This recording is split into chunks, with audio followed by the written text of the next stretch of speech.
میرے اسکول کے چوکیدار نے مجھے چھٹی میں روک لیا اور کہا کہ ابھی تمہیں لینے کوئی نہیں آیا ہے، تم سامنے والی کلاس میں جا کر بیٹھ جاؤ۔ پسینے سے میرا برا حال تھا، میرا یونیفارم بھی جسم سے چپک گیا تھا۔ مجھے وہاں بیٹھے کچھ ہی دیر گزری تھی کہ جب اچانک ہی کوئی کلاس میں داخل ہوا اور دروازہ بند کر کے میرا یونیفارم کھینچنے لگا، اور جب میری نظر اس کے چہرے پر پڑی تو میری جان نکل گئی۔ اسکول کی چھٹی ہوئے کافی دیر ہو گئی تھی، سبھی بچے تقریباً جا چکے تھے۔ اسکول کی سب استادیاں بھی ایک ایک کر کے چلی گئی تھیں۔ میں بار بار دروازے کی طرف دیکھ رہی تھی لیکن مجھے لینے ابھی تک کوئی نہیں آیا تھا۔ عموماً میری ماں یا بھائی مجھے لینے آتے تھے۔ دھوپ میں کھڑے کھڑے مجھے چکر آنے لگے تھے۔ میں نے اسکول کے چوکیدار سے پوچھا کہ مجھے لینے کیا کوئی نہیں آیا، کیونکہ اسکول کا دروازہ بند ہوتا تھا اور جس کے بھی گھر سے کوئی آتا تو چوکیدار اسے آواز لگا کر بلاتا۔ چوکیدار نے کہا کہ نہیں، کوئی نہیں آیا۔ یہ علاقے کا ایک چھوٹا سا اسکول تھا جس میں سب علاقے کے بچے آتے تھے۔ میں 9ویں جماعت کی طالبہ تھی، میری عمر 14 سال تھی۔ میں نے ابھی جوانی میں قدم رکھا تھا اور میرا سفید یونیفارم پسینے اور گرمی کی وجہ سے میرے جسم سے چپک کر میرے جسم کو عیاں کر رہا تھا۔ میں پریشان سی کھڑی تھی۔ سبھی بچے چلے گئے تھے اور میڈم نے چوکیدار کی ذمہ داری پر مجھے چھوڑا اور خود بھی چلی گئیں۔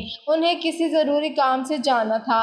میں نے پریشانی سے چوکیدار سے دوبارہ پوچھا کہ مجھے لینے کوئی آیا نہیں کیا؟ تو اس نے گہری نظر مجھ پر ڈالی اور کہنے لگا کہ تم سامنے والی کلاس میں بیٹھ جاؤ، جیسے ہی کوئی تمہیں لینے آتا ہے میں تمہیں آواز لگا دوں گا۔ میرا بیگ بہت بھاری ہو رہا تھا اور گرمی بھی شدید تھی، اسی لیے میں چوکیدار کی بات مان کر کلاس میں چلی آئی۔ ایک سیٹ پر بستہ رکھ کر میں نے پنکھا چلایا اور آنکھیں بند کر کے بیٹھ گئی۔ کلاس میں نیند تاریکی تھی کیونکہ ساری ہی کھڑکیاں چھٹی ہو جانے کی وجہ سے بند تھیں، بس دروازے سے ہلکی ہلکی روشنی آ رہی تھی۔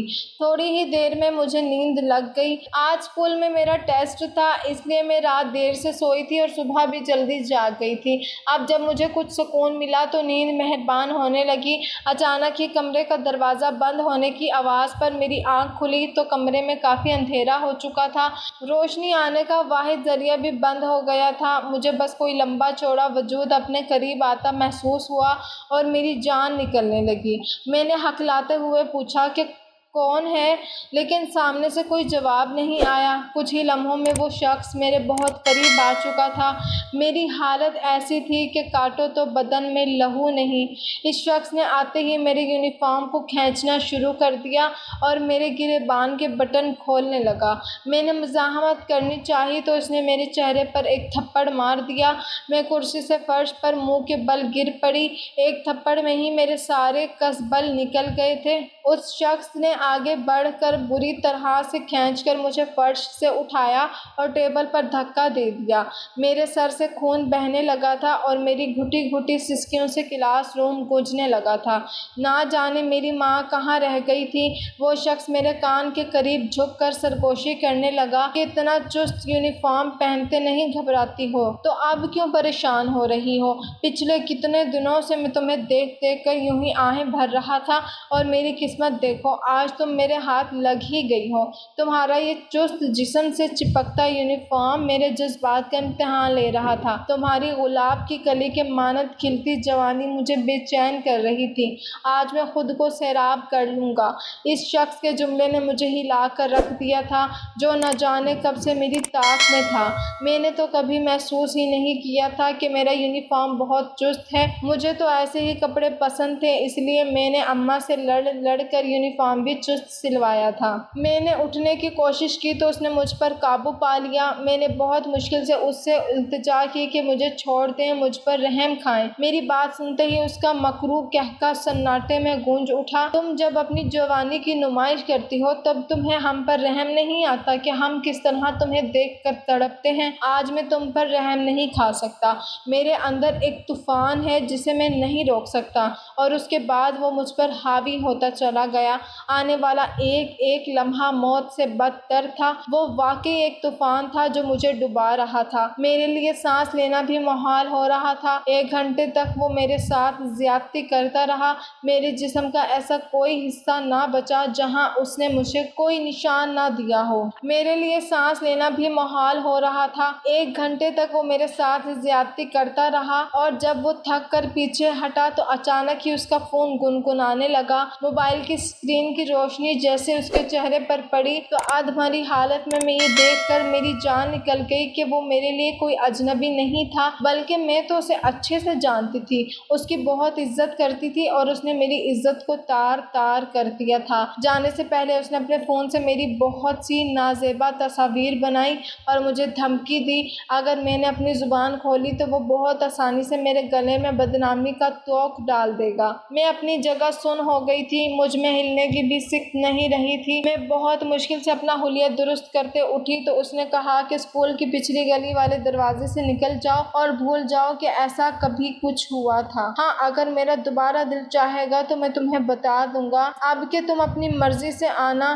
ورنہ اس نے مجھے دھمکاتے ہوئے اپنا فون دکھایا تو میں خوف زدہ ہو گئی۔ میں نے اپنا بستہ اٹھایا اور لڑکھڑاتے قدموں سے اسکول کے پچھلے گیٹ سے نکل کر اپنے گھر کے راستے پر چلنے لگی۔ مجھے کچھ بھی دکھائی نہیں دے رہا تھا۔ راستے میں موجود مجھے ہر مرد سے گھن محسوس ہو رہی تھی۔ آج مجھے اپنا چست یونیفارم بھی بہت برا لگ رہا تھا۔ میں بار بار اپنے دوپٹے کو اچھی طرح ٹھیک کرتی بس چلی جا رہی تھی۔ 15 منٹ کا راستہ میں نے گرتے پڑتے آدھے گھنٹے میں طے کیا تھا۔ جیسے ہی میں گھر داخل ہوئی تو بھابھی مجھے دیکھتے ہی غصہ ہونے لگی کہ کہاں رہ گئی تھی، اماں کی طبیعت اچانک ہی بگڑ گئی اور تیرا بھائی اسے لے کر ہاسپٹل گیا ہے، اسکول کے چوکیدار کو کہہ کر بھی گیا تھا کہ رمشا سے کہو کہ خود ہی گھر آ جائے، لیکن تمہیں تو ہوش نہیں ہے، اماں بیمار ہے اور تمہاری آوارہ گردی چل رہی ہے۔ بھابھی کو میں ایک آنکھ نہ بھاتی تھی، اسی لیے وہ خود ہی مجھ پر برسنے لگی۔ اماں کی طبیعت کا سن کر میں مزید پریشان ہو گئی تھی۔ اچھی بھلی اماں کو نہ جانے کیا ہو گیا تھا۔ کمرے میں آ کر میں نے کپڑے تبدیل کیے، بھوک تو مٹ چکی تھی، میرا جسم شدید دکھ رہا تھا۔ روتے روتے میں بستر پر گر کر سو گئی اور جب آنکھ کھلی تو جو خبر مجھے ملی اس نے میری زندگی بدل دی۔ اماں اب اس دنیا میں نہیں رہی تھیں۔ شدید گرمی کے باعث ان کا سانس رک رہا تھا اور جب تک بھائی انہیں لے کر ہاسپٹل پہنچا ان کی طبیعت مزید بگڑ گئی اور شام تک وہ زندگی ہار گئیں۔ میرے لیے آج کا دن کسی قیامت سے کم نہ تھا، نہ عزت بچی تھی نہ ماں۔ میں کہاں جاتی، کس کو اپنا دکھ سناتی؟ میں اماں کے جنازے پر تڑپ تڑپ کر روئی تھی۔ دونوں غموں کے آنسو ایک ساتھ مل کر بہہ رہے تھے اور لوگ مجھے تسلیاں دے رہے تھے۔ ایک درد وہ تھا جو لوگوں کو نظر آ رہا تھا، جبکہ ایک درد میں اپنے اندر ہی اندر جھیل رہی تھی۔ میری ماں کے انتقال کو کچھ ہی دن گزرے تھے کہ جب میری بھابھی نے میرے ساتھ بدترین سلوک شروع کر دیا۔ گھر کے چھوٹے بڑے کام سب مجھ سے کروانے لگی اور میرا اسکول بھی ختم کروا دیا۔ اسکول ختم ہونے پر تو میں بہت پرسکون تھی۔ اب میں خود اسکول میں قدم نہیں رکھنا چاہتی تھی، لیکن میرے سر پر ہر وقت ایک ہی خوف سوار رہتا تھا کہ وہ شخص اگر میری نازیبا تصاویر کسی کو دکھا دے تو میں کہیں کی نہیں رہوں گی۔ کچھ دن گزرے تھے کہ جب مجھے اپنی طبیعت میں تبدیلی محسوس ہونے لگی اور میری طبیعت بہت زیادہ خراب رہنے لگی اور دھیرے دھیرے مجھے اندازہ ہوا کہ میرے جسم میں تو ایک اور جان پل رہی ہے۔ میری بھابھی کا سلوک تو میرے ساتھ ویسے ہی بہت خراب تھا، اگر انہیں اس بارے میں کچھ بھی پتہ چلتا تو وہ میرا حال برا کر دیتی، لیکن یہ بات زیادہ عرصے تک تو چھپ نہیں سکتی تھی اور میرے ساتھ بھی ایسا ہی ہوا۔ آنے والے تیسرے ہی مہینے میں میری بھابھی کو پتہ چل گیا اور اس کے بعد تو انہوں نے مجھے اتنا مارا کہ میرا پورا جسم نیل و نیل ہو گیا۔ میرا بھائی جو کہ پہلے ہی مجھ سے دور دور رہتا تھا اب تو پوری طرح سے مجھ سے خائف ہو چکا تھا۔ اٹھتے بیٹھتے مجھے بھابھی تانے مارتی اور کہتی کہ ماں کے مرتے ہی تو نے اپنی اصل حرکتیں دکھانا شروع کر دی، نہ جانے کس کے ساتھ تیری یاریاں ہیں اور تو کس کس سے ملاقات کرتی ہے۔ وہ بار بار پوچھتی کہ بتا اس بچے کا باپ کون ہے اور خوف کے مارے میں ایک لفظ بھی نہ کہہ پاتی، کیونکہ مجھے اچھے سے پتا تھا کہ اگر میں نے اس شخص کا نام لیا تو پھر میں کسی کو منہ دکھانے کے لائق نہیں رہوں گی۔ ایک دن بھابھی کی اماں ہمارے گھر تشریف لائیں تو بھابھی نے انہیں ساری بات بتا دی۔ یہ سن کر نہ جانے انہیں کیا ہوا کہ اچانک وہ کہنے لگی کہ اپنے فواد سے اس کی شادی کر دیتے ہیں۔ فواد کا نام سن کر تو میرے رونگٹے کھڑے ہو گئے۔ وہ میری بھابھی کا ایک 40 سالہ شرابی بھائی تھا جسے آج تک کسی نے اپنی بیٹی نہیں دی تھی۔ لوگ تو اس سے بات کرنا بھی پسند نہیں کرتے تھے اور بھابھی کی ماں موقع کا فائدہ اٹھا کر میری شادی اس سے کروانے کا کہہ رہی تھی۔ میں کسی بھی صورت ایک شرابی شخص سے شادی نہیں کرنا چاہتی تھی۔ میں نے دبے دبے لفظوں میں جب انکار کرنا چاہا تو میرا بھائی اور میری بھابھی میرے خلاف کھڑے ہو گئے اور کہنے لگے کہ اگر ایسی بات ہے تو اس شخص کو لے کر آ جس کا گناہ تو ہمارے سر تھوپنے والی ہے۔ بھائی کی بات سن کر میری بولتی بند ہو گئی تھی۔ ایک طرف کنواں تھا تو دوسری طرف کھائی۔ میں روتے دھوتے نہ چاہتے ہوئے بھی فواد سے نکاح کرنے پر مجبور ہو گئی اور یوں میری بھابھی نے میری شادی اپنی